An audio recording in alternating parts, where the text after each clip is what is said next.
All right, now this is a test of the latest configuration for the PM magnet replacement for flyer engines that have the smoke.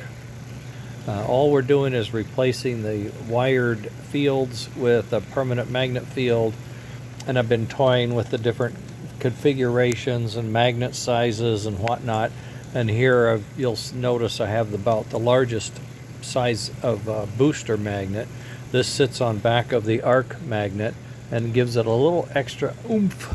So we're pulling at 20 miles an hour, and this is, well, there's Chuck. I'm going too slow.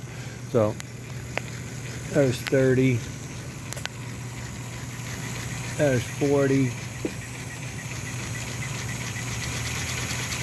There's 50. 60. 65. 70. 80. 85. 90. There it is. Not much boost between 90 and 100, but that's flat out on my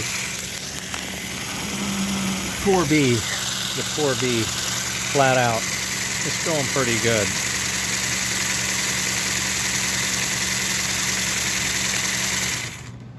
And this is with our older version of the digital reverse, but the new one will work the same, but it won't have this big black piece.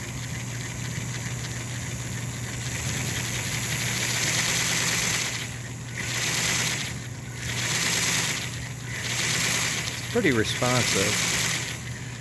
I don't have any track. My layout is like a junk pile, so I've got to put some track down, get this thing hooked up to the tender, and have it pull some cars around to just see how strong this setup is. And I'm going to try to do that. I'm trying to build another of the newer motor control boards with all the good parts. We have a new board, so it's a lot simpler and easier and all that good stuff.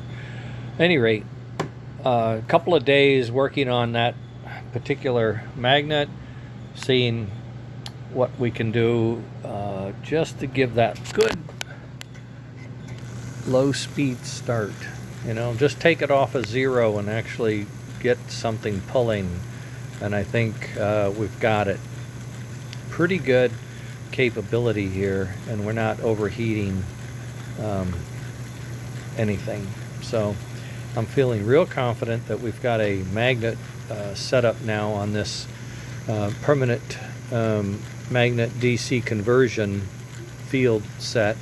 All you will do is unscrew the brush holder and pull out the armature. Look at your spacings. If you have any of those washers on there, make sure you catch them and don't let them fall. Put them back on. Take the magnet, take the wired coil off, cut that out, don't throw it away. Put it in a bag, hang on, you never know. Insert this one in, and it only fits one way. You'll see there's a slight taper in the back. There's also a notch underneath here for this piece on the chassis, so it clears that. Set that in, set the armature in, set the brushes and the brush holder back on, and tighten it carefully. You know, rotate sides, make sure it's pulled. Check to make sure that that's going to rotate smoothly. You don't want it to be in bind.